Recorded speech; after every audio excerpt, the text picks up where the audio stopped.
Mirror, mirror in my hand, who gets the most eights on this land? I'm not a psychopath, I'm not a monster, and I'm certainly not the evil queen. Okay, it might be weird at times, but that's just who I am. I am a perfectionist. Perfectionists strive to push their limits to the limits to achieve perfection, even when perfection isn't definitive. In 7th grade, I was asked by one of my classmates, what do you want to be when you grow up? Seeing how you're so obsessed with school and grades, I mean, what's the point? And although I'd love to say that I responded brilliantly, my response was nothing but filler, clutter, pure fantasy. Worse than what you'd expect out of a children's bedtime story. Because 12-year-old me has never thought of an answer to that question before. What do you want to be when you grow up? And how will your future look like? Little did I know, the same question would be one of the many similar questions I would be asked. Due to my perfectionist self, I was never able to answer properly and thoroughly.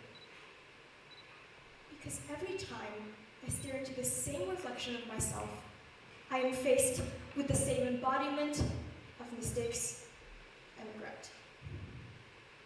So, the future. I'm afraid I can't answer that. But as I stare into this reflection more oftenly, I have realized that the way in which we perceive our own reflections in turn determines the way we see our futures. Today, I will be sharing what I have learned, and am still learning, about the future as a perfectionist, examining the importance of self-acceptance, change, and attempt. First, self-acceptance. Many people believe that weaknesses are a subject of shame, embarrassment. Well, I beg to differ. If there is one driving factor that motivates improvement, they are your weaknesses. Take serial procrastination as an example.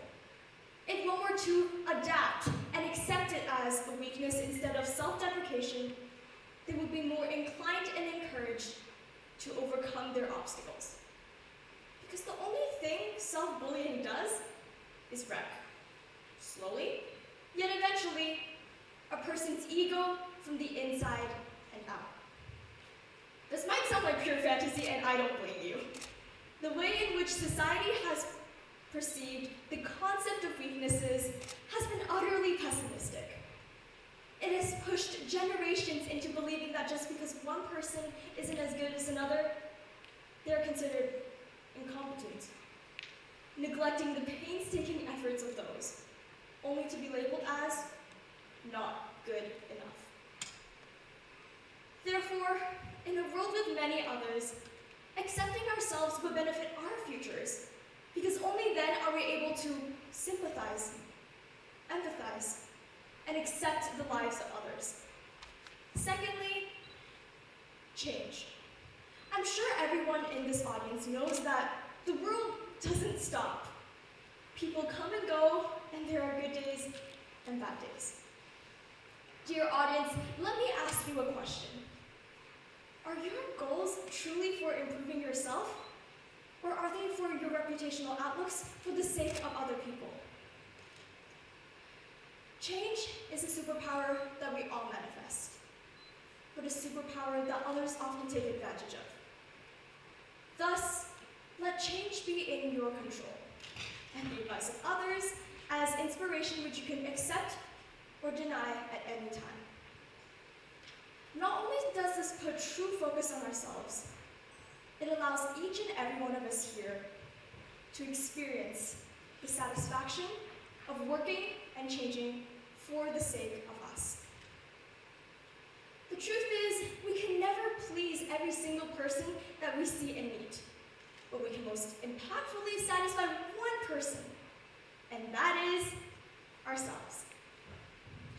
Our human brains aren't built to photographically register every praised, well done, or great job, but we remember in the most clearest way possible the smile, the joy of satisfying ourselves. As Twilight Sparkle from My Little Pony once said, "If you try to please every pony, you oftentimes end up pleasing no pony, especially yourself." Thirdly, to attempt. Unlike weaknesses, failure has been assumed to be overly negative. A sign of ineptitude, a dead end. But unlike growth, failure is also overtly inevitable. And attempting is ultimately better than nothing. Despite being a fact not all concede. That is because of how self-doubt has swept through the minds of people, expecting and requiring them to leap from 0 to 100. We trust our friends and family, but can we ever trust ourselves the same way and as much as we trust others? To lose self-trust is losing hope in yourself and the process. And by losing hope, we abolish the possibility of ever achieving and replacing it with ever regret. Nevertheless, to hope is to trust, and to achieve is to believe. In coalescence, use self-acceptance, understanding change, and trial and error to your advantage. Understand that the unique reflections that each and every one of you see in that very mirror foreshadows something great. Like Tris Pryor from Veronica Roth's Divergent once said, "I am not dauntless, I'm divergent, and whatever I choose to be." I'm not a psychopath, I'm not a monster, and I'm certainly not the evil queen. If perfectionism and every other personality trait has allowed me to stand where I am here today, I am proud to see this reflection of myself. Sincerely,